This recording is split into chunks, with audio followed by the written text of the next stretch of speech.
নাউজুবিল্লাহ বলেন। প্রিয় ভাই সব, সন্তান চাইতে হবে কার কাছে?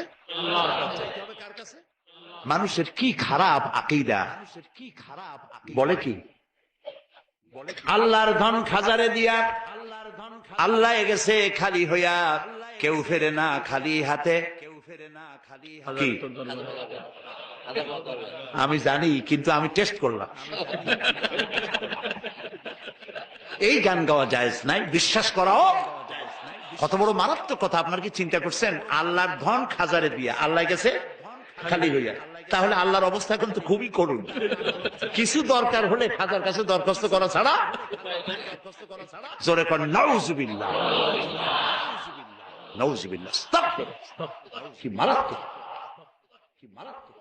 আপনি যাচ্ছেন পীরের কাছে, খাজার কাছে বাচ্চা চাইতে। পীরেরা খাজারা বড় না নবীরা বড়? তাও তো আসতে কইলেন, আসতে বলছেন এই কারণে বইপত্রে প্রায় লাগে পীর পয়গাম্বর, মনে হয় পীর আগে পয়গাম্বর পরে। এটি একটি ভুল কথা। পৃথিবীর সব পীর, সব আলেম যদি এক জায়গায় হয়, একজন নবীর জুতার সমান হবে না। প্রিয় ভাই সব, সেই নবীর সন্তান নাই, নবী কানছে কার কাছে?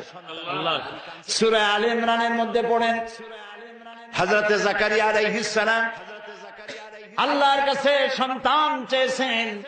বার্ধক্যের একবারে চরম প্রান্তে গিয়ে আল্লাহ তাআলা দোয়া কবুল করলেন। হযরতে জিবরাইল নাজিল হয়ে গেলেন আর বললেন, আল্লাহ আপনাকে সুসংবাদ দান করেছেন, আল্লাহ আপনাকে একটি সন্তান দিবেন, পুত্র সন্তান। হওয়ার সাথে সাথে নাম রাখবেন ইয়াহইয়া। সন্তান হবে, পুত্র সন্তান, নাম রেখে দিয়েছেন কে? আল্লাহ। হযরতে জাকারিয়া আলাইহিস সালাম চিন্তা করলেন, বলেই ফেললেন যে জিবরাইল, আল্লাহ তো বললেন আমার ছেলে হবে, কিন্তু হবে কেমনে তা তো বুঝি না, আমি তো বুড়া মানুষ, খাইতেও পারি না। বউ বুড়ি, আকিম, বন্ধা বাজা, তার বাচ্চা হবে কেমনে? সে বুড়ি, আমি বুড়া, কেমনে হবে?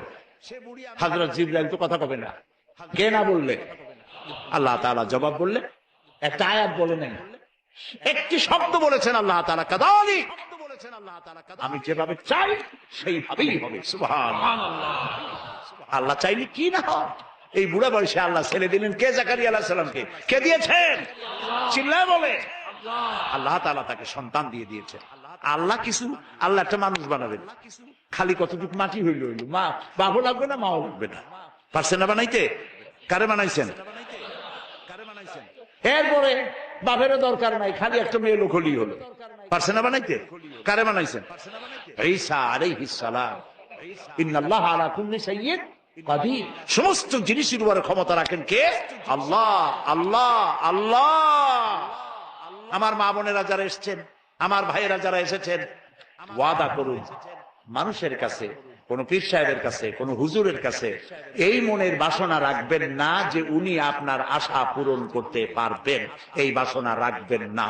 পারবেন? এই মনটা, মন এরকম তৈরি করতে পারবেন? আল্লাহ যেন তৌফিক দেন, বলেন আমিন। মাজারে টাকা দিচ্ছে লোকেরা, আহারে মানত করে, আল্লাহ ছেলে যদি হয় খানজান আলী পীর সাহেবের কুমির ভাত খাওয়াই আসবে না, কি খাওয়াইবে? মুরগি খাওয়াই আসবে, আহারে। আচ্ছা আপনারা বলেন, কুমিরের মর্যাদা বেশি না মানুষের মর্যাদা বেশি?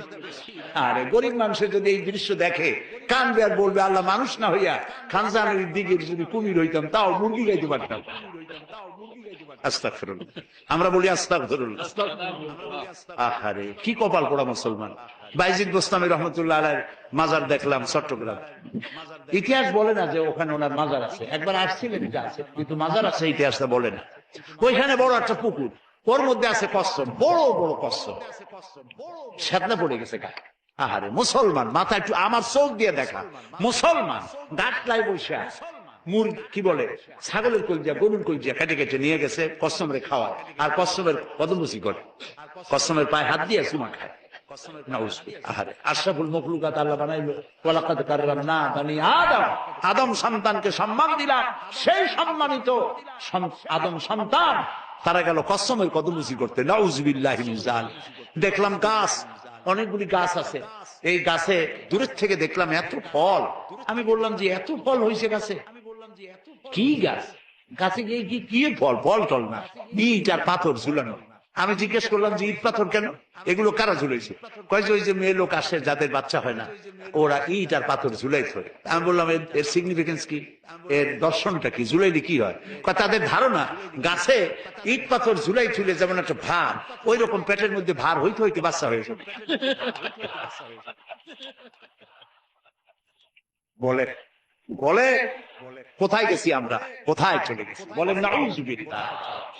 প্রিয় ভাই সব, এইগুলি শিরক, এই শিরক থেকে বাঁচতে হবে। চাইতে হবে কার কাছে? সবাই বলেন খেতে দেওয়ার মালিককে, পড়তে দেওয়ার মালিককে, হায়াতের মালিককে, মওতের মালিককে, হাসাবার মালিককে, কাঁদাবার মালিককে, সব কিছুর মালিককে।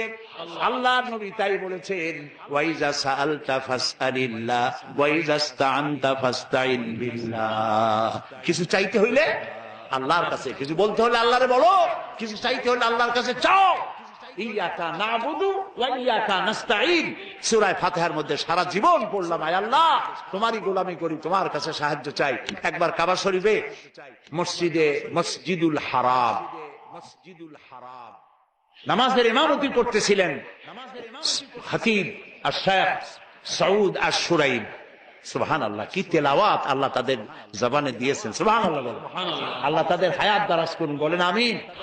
আমি খুলনার যারা ধনাঢ্য ব্যক্তি তাদেরকে বলি, হস্ত জীবনে করবেনি একবার, পয়সা যদি থাকে তাহলে ব্যাংকক, সিঙ্গাপুর, হংকং, হাবিজাবাই জায়গায় দৌড়াদৌড়ি না করিয়া রমজান মুবারকে উমরা করিয়েছে।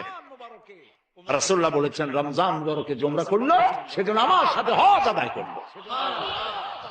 যাই দেখেন কি মজা, আহারে নামাজ পড়তেছে, কয়েক বছর আগের কথা, ইমাম সূরা ফাতিহা পড়তেছে, ইয়াকা নাবুদু ওয়া ইয়াকা নাস্তাইন পর্যন্ত গিয়ে আটকে গেছে, বারবার পড়তেছে ইয়াকা নাবুদু ওয়া ইয়াকা নাস্তাইন। কান্না রোল পড়ে গেছে গোটা হারামে। আমার জীবনে সূরা ফাতিহার এই জায়গায় এসে এত কান্দাকাটি জীবনে আমিও করি নাই। গোটা হারাম জুড়ে কান্নার রোল পড়েছে। কাবা শরীফ সামনে, আল্লাহ সাক্ষী করে পড়তেছি, ইয়াকা নাবুদু, আল্লাহ তোমার গোলামি করি, তোমার কাছে সাহায্য চাই। সুবহানাল্লাহ ওয়া বিহামদিহি। এই গোলামিটা যদি ঠিক মতো হইতো আর সাহায্যটা যদি চাওয়া আল্লাহর কাছে ঠিক মতো হইতো, বুশের বাচ্চা বুশ মুসলমানদেরকে পিটাইতে পারতো না।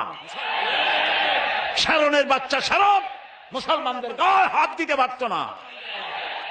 কপাল পুড়েছে, আল্লাহরে চিনি নাই, আল্লাহরে চিনি নাই। ওমা কাদারুল্লাহ হাক্কা কাদরিহি, আল্লাহর যা মর্যাদা, আল্লাহর যা মান সম্মান ইজ্জত, সেই পরিমাণে আল্লাহর হক এবং সম্মান অনুযায়ী ইবাদত করতে পারি নাই। কোরআনের ওই মর্যাদা দিতে পারে না যেই মর্যাদা কোরআনের দেওয়া উচিত। তাবিজ লিখে লিখে কোরআনের প্রতি সেই শ্রদ্ধা আমরা নষ্ট করে দিয়েছি। তাই এক শ্রেণীর লোকেরা বলে কোরআন হলো পুরাণ, 1400 বছর আগের কোরআন মানুষের উপকার, অর্থনীতি, সমাজনীতি দিবে কি?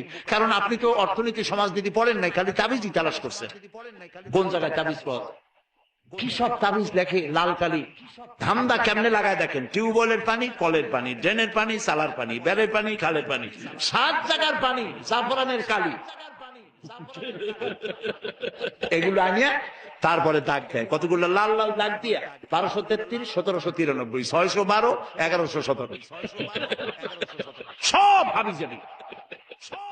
এরপরে ফেরেশতাদের নাম রাখে, তারপরে লেখে ইয়া কিতমির, ওই যে কুকুরের নাম, জিবরাইল মিকাইল তো আছে, কুকুরের নাম লেখে। তারপরে কাপসা তাইতুস, এরপরে কি ধানের তুষ, এই সমস্ত দিয়ে টিয়া কতগুলি নাম টাম দিয়ে তাবিজ বানায়।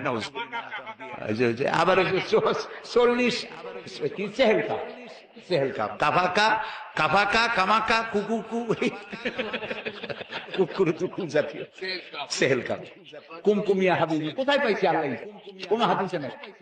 শাইখুল হাদিস হযরত মাওলানা মনোয়ার হোসেন মাদানী বসে আছেন, আমি যদি ভুল বলি বলে দিই, আজানে কি কোন হাদিসে রাসূলুল্লাহ তাবিজের অনুমতি দেন নাই। হযরতে আব্দুল্লাহ ইবনে মাসউদ রাদিয়াল্লাহু তাআলা আনহু এবং হযরতে হুযায়ফা রাদিয়াল্লাহু তাআলা আনহু সহ অসংখ্য সাহাবী ছিলেন যারা তাবিজকে শিরক বলেছেন, জায়েজ বলেন নাই, শিরক বলেছেন। এরপরে গ্রামে দেখছি কলার ফেতরা, কলার পাতা শুকায় গেলে ওটারে কি কয়? বাসনা কয়, বাসনা বলে, ফেতরা বলে। ওগুলো পিসাবদের কাছে নিয়ে যায়, তারপর কলার ফেতরা গির দিয়া এরপরে মানুষের গলায় বান্ধা। আহারে, মানুষ কি ছাগল?